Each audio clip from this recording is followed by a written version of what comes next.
മാസം ലക്ഷങ്ങൾ ശമ്പളം കിട്ടുമെന്ന് കരുതി AME അഥവാ എയർക്രാഫ്റ്റ് മെയിൻ്റെനൻസ് എഞ്ചിനീയറിംഗ് പഠിക്കാൻ പോകുന്നവരാണോ നിങ്ങൾ? എങ്കിൽ ഒരു നിമിഷം, പഠിച്ചിറങ്ങിയ ഉടനെ നിങ്ങൾക്ക് കിട്ടാൻ പോകുന്നത് 15,000 to 40,000 ആയിരിക്കും. അപ്പോൾ ഗൾഫിലെ ആ ലക്ഷങ്ങളുടെ സത്യാവസ്ഥ എന്താണ്? 2026-ൽ ഈ കോഴ്സ് പഠിക്കുന്നത് പണം നഷ്ടപ്പെടുത്തുമോ അതോ ലൈഫ് സെറ്റാകുമോ? നമുക്കെല്ലാം വളരെ ഡീറ്റെയിൽ ആയിട്ട് പരിശോധിക്കാം. So welcome to Malvin vlogs. ആദ്യം തന്നെ എന്താണ് AME എന്ന് നോക്കാം. Aircraft maintenance engineer. വളരെ ലളിതമായി പറഞ്ഞാൽ വിമാനങ്ങളുടെ ഡോക്ടർമാരാണിവർ. ഒരു പാസഞ്ചർ പ്ലെയിൻ പറന്നുയരുന്നതിന് മുമ്പ് അതിന് യാതൊരു സാങ്കേതിക തകരാറുമില്ല എന്ന് ഉറപ്പുവരുത്തുന്നത് ഇവരാണ്. ജെറ്റ് എഞ്ചിനിലെ പ്രധാന ഭാഗമായ ടർബൈൻ മുതൽ വിമാനത്തിൻ്റെ ഓരോ ചെറിയ ഇലക്ട്രോണിക് സിസ്റ്റം വരെ വളരെ കൃത്യമായി പ്രവർത്തിക്കുന്നുണ്ടോ എന്ന് പരിശോധിക്കുന്നത് ഇവരുടെ ജോലിയാണ്. വിമാനത്തിൻ്റെ മുഴുവൻ മെയിൻ്റെനൻസ്, റിപ്പയർ, ഇൻസ്പെക്ഷൻ ഇതെല്ലാം ചെയ്യുന്നത് AMEമാരാണ്. ഇനി പൈലറ്റും AMEയും തമ്മിലുള്ള വ്യത്യാസം എന്താണെന്ന് ചോദിച്ചാൽ വളരെ സിമ്പിളാണ്. വിമാനം ആകാശത്ത് പറത്തുന്നത് പൈലറ്റ് ആണെങ്കിൽ ആ വിമാനത്തിന് സുരക്ഷിതമായി പറക്കാൻ കഴിയുമെന്ന് ഉറപ്പ് നൽകുന്നത് AME ആണ്. വിമാനം കേടായാൽ ആകാശത്ത് വെച്ച് വണ്ടി സൈഡാക്കി നന്നാക്കാൻ പറ്റില്ലല്ലോ. അതുകൊണ്ട് പൈലറ്റിൻ്റെയും 100 കണക്കിന് യാത്രക്കാരുടെയും ജീവൻ ഇവരുടെ കൈകളിലാണ്. ഒരു എയർക്രാഫ്റ്റ് മെയിൻ്റെനൻസ് എഞ്ചിനീയർ വിമാനം പൂർണ്ണമായി പരിശോധിച്ച് എല്ലാം പെർഫെക്റ്റ് ആണെന്ന് കാണിച്ച് ഒപ്പിട്ട് സർട്ടിഫിക്കറ്റ് നൽകിയാൽ മാത്രമേ ഏതൊരു പൈലറ്റിനും ആ വിമാനം സ്റ്റാർട്ട് ചെയ്യാൻ പോലും അധികാരമുള്ളൂ.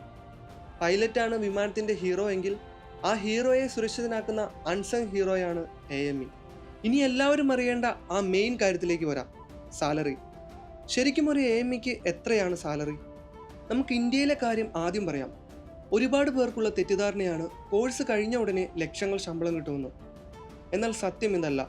പഠനം കഴിഞ്ഞ ഉടനെ നിങ്ങളൊരു ട്രെയിനി അല്ലെങ്കിൽ ജൂനിയർ ടെക്നീഷ്യൻ മാത്രമാണ്. ഈ സമയത്ത് നിങ്ങളുടെ കയ്യിൽ വിമാനത്തിന് ഒപ്പിടാനുള്ള ലൈസൻസ് ഉണ്ടാകില്ല. അതുകൊണ്ട് തന്നെ ഇന്ത്യയിൽ ഒരു പ്രൊഫഷണൽ കിട്ടുന്ന ശമ്പളം ഏകദേശം 15,000 മുതൽ 40,000 രൂപ വരെയാണ്. ഇത് കേട്ട് നിരാശപ്പെടാൻ വരട്ടെ, കളി മാറുന്നത് ഇനിയാണ്. നിങ്ങൾ ജോലി ചെയ്യുന്നതിനോടൊപ്പം തന്നെ DGCA നടത്തുന്ന എക്സാമുകൾ പാസ്സാവുകയും ആവശ്യത്തിന് എക്സ്പീരിയൻസ് നേടുകയും ചെയ്താൽ നിങ്ങൾക്ക് B1 അല്ലെങ്കിൽ B2 ലൈസൻസ് സ്വന്തമാക്കാം. ഈ ലൈസൻസ് കിട്ടിക്കഴിഞ്ഞാൽ നിങ്ങളൊരു വിമാനം പരിശോധിച്ച് സൈൻ ചെയ്യാൻ യോഗ്യതയുള്ള ആളായി മാറി. അപ്പോൾ നിങ്ങളുടെ ശമ്പളം ഒറ്റയടിക്ക് 80,000 രൂപ മുതൽ 1.5 ലക്ഷം രൂപ വരെയായി ഉയരും. അതായത് നിങ്ങളുടെ ഒപ്പിനാണ് അവിടെ വില. ഏവിയേഷൻ ഫീൽഡിലെ സുവർണ നിയമം, അതായത് ഗോൾഡൻ റൂൾ എന്താണെന്നറിയാമോ? Years of experience is equal to salary jump. അതായത് നിങ്ങളുടെ എക്സ്പീരിയൻസ് കൂടുന്തോറും ശമ്പളം കുതിച്ചുയരും. ഒരു എയർബസ് 320 അല്ലെങ്കിൽ ബോയിങ് 737 പോലുള്ള വിമാനങ്ങളിൽ നിങ്ങൾക്ക് ടൈപ്പ് റേറ്റിംഗ് കൂടി കിട്ടിയാൽ പിന്നെ നിങ്ങളുടെ ഡിമാൻഡ് വേറെ ലെവലായിരിക്കും. ഇനി ഗൾഫിലെ കാര്യമെടുത്താൽ അതാണ് പലരുടെയും സ്വപ്നം. ഇന്ത്യയിൽ നിന്ന് എക്സ്പീരിയൻസ് നേടിയ ശേഷം ദുബായിലോ ഖത്തറിലോ സൗദിയിലൊക്കെ ജോലി കിട്ടിയാൽ, അതായത് EASA പോലുള്ള ഇൻ്റർനാഷണൽ ലൈസൻസ് ഉള്ള ഒരു സീനിയർ AMEക്ക് മാസം 2 ലക്ഷം രൂപ മുതൽ 6 ലക്ഷം രൂപ വരെയാണ് ഗൾഫിലെ ശമ്പളം. അത് നിങ്ങളുടെ എക്സ്പീരിയൻസും നിങ്ങൾ വർക്ക് ചെയ്യുന്ന എയർലൈനും അനുസരിച്ച് വ്യത്യാസപ്പെട്ടിരിക്കും. ഇതുകൂടാതെ വേറെയുമുണ്ട് ബെനിഫിറ്റുകൾ. ഇതിൽ പറയുന്ന അടിസ്ഥാന ശമ്പളത്തിന് പുറമെ ഓവർ ടൈം ഡ്യൂട്ടി ചെയ്താൽ കിട്ടുന്ന പൈസ വേറെ, ഷിഫ്റ്റ് അലവൻസുകൾ, ഫ്രീ ഫ്ലൈറ്റ് ടിക്കറ്റുകൾ, ഹെൽത്ത് ഇൻഷുറൻസ് ഒക്കെ കിട്ടുമ്പോൾ ഒരു മാസം കയ്യിൽ കിട്ടുന്ന തുക പിന്നെയും ഒരുപാട് കൂടും. അപ്പോൾ ഇത്രയും ശമ്പളം കിട്ടുന്ന ഈ ജോലിയിലേക്ക് എങ്ങനെ എത്താം? ഇന്ത്യയിൽ നിരവധി ഏവിയേഷൻ ഇൻസ്റ്റിറ്റ്യൂട്ടുകൾ ഈ കോഴ്സ് നൽകുന്നുണ്ട്. നിങ്ങൾ തിരഞ്ഞെടുക്കുന്ന പ്രോഗ്രാമും സിലബസും അനുസരിച്ച് 2 മുതൽ 4 വർഷം വരെയാണ് AME കോഴ്സിൻ്റെ കാലാവധി. +2 സയൻസ്, അതായത് മാത്സ് ആൻഡ് ഫിസിക്സ് കഴിഞ്ഞ ആർക്കും ഇത് പഠിക്കാൻ ജോയിൻ ചെയ്യാം. ചിലയിടങ്ങളിൽ ബിരുദത്തോടൊപ്പമായിരിക്കും ഈ കോഴ്സ് നൽകുന്നത്. ഇനി പഠിക്കാനുള്ള ചിലവ് നോക്കാം. ഇന്ത്യയിലെ ഒരു നല്ല ഇൻസ്റ്റിറ്റ്യൂട്ടിൽ പഠിച്ചിറങ്ങാൻ ഫീസ് വരുന്നത് സാധാരണയായി 3 ലക്ഷം രൂപ മുതൽ 10 ലക്ഷം രൂപ വരെയാണ്. ഇതൊരു ചെറിയ തുകയല്ല അല്ലേ? അതുകൊണ്ട് തന്നെ ഇൻസ്റ്റിറ്റ്യൂട്ട് തിരഞ്ഞെടുക്കുമ്പോൾ വളരെ ശ്രദ്ധിക്കണം. നിങ്ങൾ പഠിക്കാൻ പോകുന്ന കോളേജിന് ഗവൺമെൻറ്റിൻ്റെ അപ്രൂവൽ ഉണ്ടോ എന്ന് 100 വട്ടം ഉറപ്പ് വരുത്തിയിട്ടേ ജോയിൻ ചെയ്യാവൂ. ഇനി ഞാൻ പറയാൻ പോകുന്നതാണ് ഈ വീഡിയോയിലെ ഏറ്റവും പ്രധാനപ്പെട്ട കാര്യം. നിങ്ങൾ 10 ലക്ഷം രൂപ കൊടുത്ത് ഇൻസ്റ്റിറ്റ്യൂട്ടിൽ നിന്ന് സർട്ടിഫിക്കറ്റ് വാങ്ങിയാലും അത് വെച്ച് വലിയ ശമ്പളമൊന്നും കിട്ടില്ല.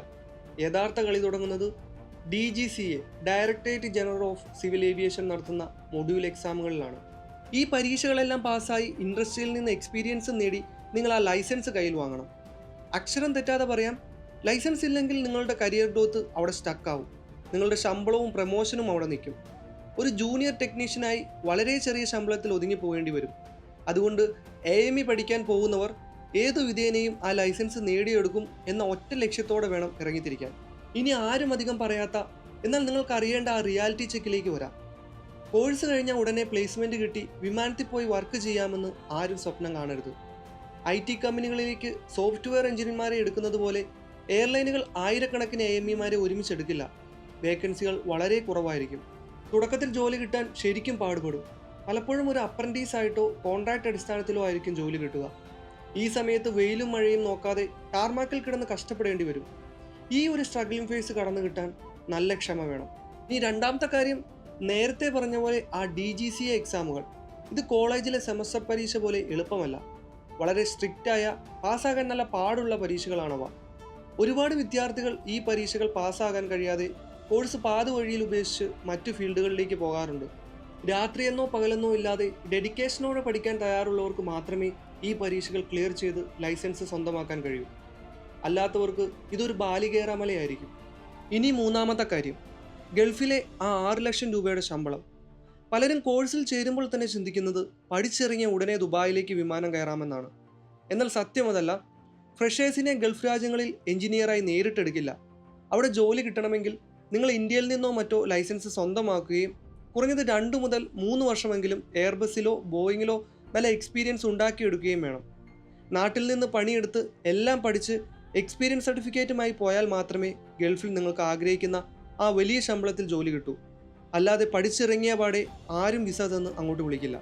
ഇനി ഇതൊക്കെ അറിഞ്ഞുകൊണ്ട് തന്നെ ഈ ഫീൽഡിലേക്ക് വരാൻ ആഗ്രഹിക്കുന്നവരോടാണ്, ഈ കോഴ്സ് പഠിക്കാനുള്ള യോഗ്യത എന്താണ്? നിങ്ങൾ +2 സയൻസ്, പ്രത്യേകിച്ച് ഫിസിക്സ് ആൻഡ് മാത്സ് കഴിഞ്ഞ ആളാണെങ്കിൽ, അല്ലെങ്കിൽ ബന്ധപ്പെട്ട വിഷയങ്ങളിൽ ഡിപ്ലോമ ഉണ്ടെങ്കിൽ നിങ്ങൾക്ക് ധൈര്യമായി AME കോഴ്സിലേക്ക് ചേരാം. ഇനി പലരും ചോദിക്കാറുണ്ട്, ഇൻസ്റ്റിറ്റ്യൂട്ടിൽ ചേരാനുള്ള അഡ്മിഷൻ ഇൻ്റർവ്യൂ പാടാണോ എന്ന്. സത്യം പറയാലോ, ഇൻ്റർവ്യൂ വളരെ എളുപ്പമാണ്. ഭൂരിഭാഗം ഇൻസ്റ്റിറ്റ്യൂട്ടുകളും കുട്ടികളെ ആവശ്യമായതുകൊണ്ട് അടിസ്ഥാനപരമായ ചില കാര്യങ്ങൾ മാത്രമേ അവർ ചോദിക്കാറുള്ളൂ. വലിയ കടമ്പകളൊന്നും ഇല്ലാതെ തന്നെ നിങ്ങൾക്ക് പണമടച്ച് അഡ്മിഷൻ എടുക്കാൻ സാധിക്കും. പക്ഷേ ഇവിടെയാണ് നിങ്ങൾ മനസ്സിലാക്കേണ്ട ഏറ്റവും വലിയ കാര്യം. ഏവിയേഷൻ പഠിക്കാൻ പോകുന്ന എല്ലാവരും മനസ്സിൽ കുറിച്ചിടേണ്ട ഒരു വാചകമുണ്ട്: entry is easy but survival is tough. അതായത് അഡ്മിഷൻ എടുത്ത് കോഴ്സിൽ കയറാൻ വളരെ എളുപ്പമാണ്. പണം കൊടുത്താൽ സീറ്റ് കിട്ടും. പക്ഷേ ആ കോഴ്സ് പഠിച്ചു തീർത്ത് ആ കടുപ്പമേറിയ പരീക്ഷകൾ പാസ്സായി ഈ ഫീൽഡിൽ പിടിച്ചു നിൽക്കുക എന്നതാണ് യഥാർത്ഥ വെല്ലുവിളി. അതിന് നല്ല ഹാർഡ് വർക്കും ഡെഡിക്കേഷനും കൂടിയേ തീരും. ഇനി ഏവിയേഷൻ ഫീൽഡിലെ ഏറ്റവും വലിയ കമ്പാരിസൺ നോക്കാം. എപ്പോഴും ആളുകൾ ചോദിക്കുന്ന ഒന്നാണ്, AME ആണോ അതോ പൈലറ്റ് ആണോ നല്ലതെന്ന്. ഒരു കൊമേഴ്ഷ്യൽ പൈലറ്റ് ആകാൻ ഇന്ന് ഏകദേശം 80 ലക്ഷം രൂപ മുതൽ 1 കോടി രൂപ വരെ ചിലവാകും. എന്നാൽ ഒരു AME കോഴ്സിന് വെറും 3 ലക്ഷം രൂപ മുതൽ 10 ലക്ഷം രൂപ വരെ ചിലവുള്ളൂ. പൈലറ്റിന് കോഴ്സ് കഴിഞ്ഞ് ജോലിയിൽ കയറുമ്പോൾ തന്നെ ലക്ഷങ്ങൾ ശമ്പളം കിട്ടും. എന്നാൽ നമ്മൾ നേരത്തെ പറഞ്ഞതുപോലെ AMEയുടെ തുടക്ക ശമ്പളം വളരെ കുറവാണ്. പൈലറ്റിൻ്റെ റിസ്ക് ആകാശത്താണ്, അവിടെ അവരാണ് ക്യാപ്റ്റൻ. എന്നാൽ AMEയുടെ റിസ്ക് താഴെ ഗ്രൗണ്ടിലാണ്. കോടിക്കണക്കിന് രൂപ വിലയുള്ള വിമാനത്തിൻ്റെ ഓരോ ഇഞ്ചും അവരുടെ ഉത്തരവാദിത്തത്തിലാണ്. ചുരുക്കത്തിൽ പൈലറ്റ് വിമാനം പറപ്പിക്കുമ്പോൾ ആ വിമാനത്തിന് പറക്കാനുള്ള ജീവൻ നൽകുന്നത് AME ആണ്. ഇനി സാധാരണ BTech മെക്കാനിക്കൽ എഞ്ചിനീയറിംഗും AMEയും തമ്മിലുള്ള വ്യത്യാസം എന്താണ്? BTech പഠിച്ചിറക്കുന്ന ലക്ഷക്കണക്കിന് വിദ്യാർത്ഥികൾ ഇന്ന് നമ്മുടെ നാട്ടിലുണ്ട്. അവർക്കൊരു പക്ഷേ IT കമ്പനികളോ മറ്റോ എളുപ്പത്തിൽ ക്യാമ്പസ് പ്ലേസ്മെൻറ്റ് കിട്ടിയേക്കാം. എന്നാൽ AME എന്ന് പറയുന്നത് വെറും ഒരു ഡിഗ്രി അല്ല, അതൊരു ലൈസൻസ് പ്രോഗ്രാമാണ്. ഒരു BTech എഞ്ചിനീയർക്ക് വെറുതെ പോയി വിമാനത്തിൻ്റെ എഞ്ചിൻ അഴിക്കാൻ പറ്റില്ല. അതിന് DGCയുടെ ലൈസൻസ് ഉള്ള ഒരു എയർക്രാഫ്റ്റ് മെയിൻ്റനൻസ് എഞ്ചിനീയർ തന്നെ വേണം. അതാണ് ഇതിൻ്റെ ഒരു എക്സ്ക്ലൂസിവിറ്റി. സ്വന്തം കഴിവുകൊണ്ട് പരീക്ഷ പാസ്സായി ലൈസൻസ് എടുത്താൽ സാധാരണ ഒരു BTech എഞ്ചിനീയറേക്കാൾ എത്രയോ മടങ്ങ് ശമ്പളം നിങ്ങൾക്ക് ഗൾഫിൽ പോയാൽ കിട്ടും. അവസാനമായി, ഇതൊക്കെ മനസ്സിലാക്കിയിട്ടും ആരൊക്കെയാണ് ഈ ഫീൽഡിലേക്ക് വരേണ്ടത്? ഒന്നാമത്തെ കാര്യം, നിങ്ങൾക്ക് വിമാനങ്ങളോട് വല്ലാത്തൊരു പാഷൻ ഉണ്ടായിരിക്കണം. ആകാശത്തൊരു വിമാനം പോകുമ്പോൾ വെറുതെ ഒന്ന് നോക്കുകയല്ല, ആ മെഷീനുകളെ സ്നേഹിക്കുന്ന ഒരാളായിരിക്കണം നിങ്ങൾ. രണ്ടാമതായി ക്ഷമ.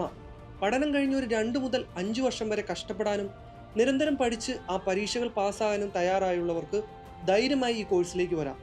നിങ്ങളുടെ ആ കഷ്ടപ്പാടിന് അവസാനം വലിയൊരു പ്രതിഫലം എന്തായാലും കാത്തിരിപ്പുണ്ട്. ഇനി ആരൊക്കെയാണ് ഈ കോഴ്സ് കർശനമായി ഒഴിവാക്കേണ്ടതെന്നും കൂടി പറയാം. ഒന്ന്, ഈ കോഴ്സ് കഴിഞ്ഞ ഉടനെ ലക്ഷങ്ങൾ ശമ്പളം കിട്ടണം, പെട്ടെന്ന് പണക്കാരാവണമെന്ന് ആഗ്രഹിക്കുന്നുണ്ടെങ്കിൽ ഇത് നോക്കാതിരിക്കുന്നതാണ് നല്ലത്. 2, കഠിനാധ്വാനം ചെയ്യാൻ മടിയുള്ളവരും ടൈയും കോട്ടുമിട്ട് AC റൂമിലിരുന്നുള്ള സുഖകരമായ ജോലിയാണ് ആഗ്രഹിക്കുന്നതെങ്കിൽ ഈ ഫീൽഡ് നിങ്ങൾക്ക് പറ്റിയതല്ല. ഗ്രൗണ്ടിലെ വെയിലും മഴയും ഒന്നും നോക്കാതെ ജോലി ചെയ്യാൻ ഇവിടെ തയ്യാറാകണം.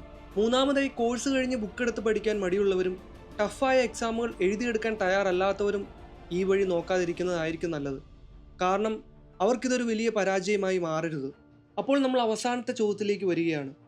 2026-ൽ 10-12 ലക്ഷം രൂപ മുടക്കി ഇത്രയും കഷ്ടപ്പെട്ട് AME പഠിക്കുന്നത് ശരിക്കും വെറുത്താണോ?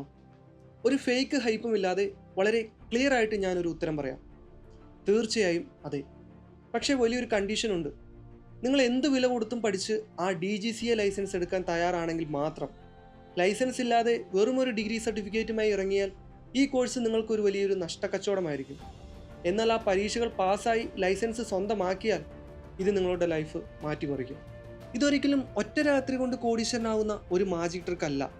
ആദ്യത്തെ കുറച്ച് വർഷങ്ങൾ ശരിക്കും നിങ്ങൾ സ്ട്രഗിൾ ചെയ്യേണ്ടി വരും. നാട്ടിൽ ചെറിയ ശമ്പളങ്ങളിൽ കഷ്ടപ്പെടേണ്ടി വരും. പക്ഷേ ആ ഒരു ഫേസ് കടന്നു കിട്ടിയാൽ ഗൾഫിലോ മറ്റു വിദേശ രാജ്യങ്ങളിലോ പോയി ഒരു സീനിയർ AME ആയി മാറുമ്പോൾ അന്ന് നിങ്ങൾക്ക് കിട്ടുന്ന ആ റെസ്പെക്റ്റും ആ വലിയ ശമ്പളവും വേറെ ലെവൽ തന്നെയാണ്. തുടക്കത്തിലെ കഷ്ടപ്പാടിന് അവസാനം കിട്ടുന്ന മധുരമുള്ള ഒരു റിവാർഡാണ് ഈ പ്രൊഫഷൻ. കഠിനാധ്വാനം ചെയ്യാൻ നിങ്ങൾ തയ്യാറാണെങ്കിൽ ഈ ആകാശം നിങ്ങളുടെ സ്വന്തമാണ്. ഈ വീഡിയോ നിങ്ങൾക്ക് ഒരുപാട് ഉപകാരപ്പെട്ടു എന്ന് വിശ്വസിക്കുന്നു. ഏവിയേഷൻ സ്വപ്നം കാണുന്ന എല്ലാവർക്കും ഈ വീഡിയോ തീർച്ചയായും ഷെയർ ചെയ്ത് കൊടുക്കുക. അതുപോലെ നമ്മുടെ ചാനൽ സബ്സ്ക്രൈബ് ചെയ്യാനും മറക്കരുത്. മറ്റൊരു കിടിലൻ വീഡിയോ ആയിട്ട് വീണ്ടും വരാം. അതുവരേക്കും sign out from this channel. By.